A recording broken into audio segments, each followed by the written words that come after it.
Hi everybody, Dr. James Morgan back with you here today. You guessed it, for the health of it. Today's topic is going to be allergies. Now, allergies can come in the form of many different sources. Now, it can be from food, environmental, pets, medications, chemicals, you name it, you can be allergic to it. Now, at the same time, you can be allergic to it right off the bat, or it's something that you might develop over a period of time. So first, let me talk to you about some symptoms of allergies. Of course, the symptoms may differ depending on the source of the allergy. Now, these can be from mild all the way up to severe. So gastrointestinal, GI, you can have abdominal cramping, nausea, vomiting, or diarrhea. A lot of times that's something that you've ingested. Now, the skin, it can be hives, it can be itchy, it can even get eczema, or basically any type of skin disorder that you might think of. Usually it's going to involve itching and some sort of redness and maybe even swelling. So from a respiratory perspective, you can have a runny or stuffy nose. Sometimes it can alter between the two of them. Asthma symptoms, a lot of times wheezing or difficulty breathing. In your eyes, you can have red, itchy, watery eyes. Cardiovascularly, you could have changes in your heart rate or your blood pressure. And then let me just make sure I make note of this. Anaphylactic shock is basically a very severe allergy, and it involves multiple systems that I just mentioned. Now, this is considered a medical emergency. You need to call 911, and if you are one of those that have already been checked out to have a known allergy, especially if it's a severe allergy, this is when you would want to use the EpiPen.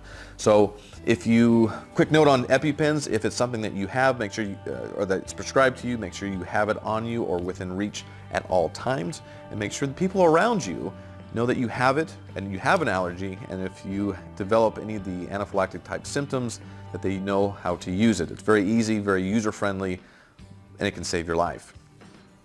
So what to do if you have an allergy or an allergic reaction?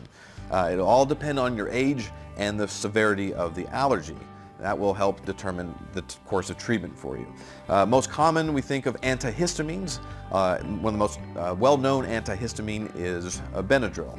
And that will help kind of pull back the histamine, which is usually what causes a lot of times that itching sensation.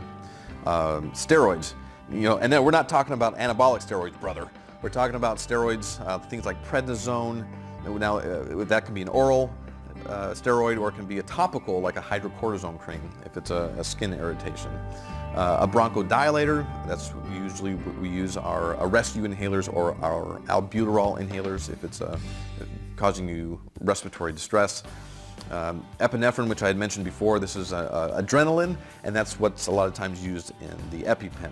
Of course, if you have that anaphylactic type of reaction, difficulty breathing, difficulty swallowing, just things that a lot of times you'll know if it's something that's going to cause that. Or make sure you have people, take a look at this video, or you talk to people that if you have those allergies to know if it's going into a medical emergency, because you definitely want them to call 911, and if you do have an EpiPen, to use it. So of course, all of this should be passed through your medical provider. If you haven't been checked out by an allergist, definitely go to your primary care provider to see if it's necessary. And basically, an allergy test, a lot of times it's just a skin test over a period of time, can determine what you are allergic to, and that can be everything under the sun. It will check for. And it's important to know, especially if you're very prone to allergies or if you're immunocompromised. So either way, make sure you talk to your medical provider about what you should do for your allergies based on your medical history. So, ladies and gentlemen, for the health of it, I'm Dr. James Morgan, and we'll see you next week.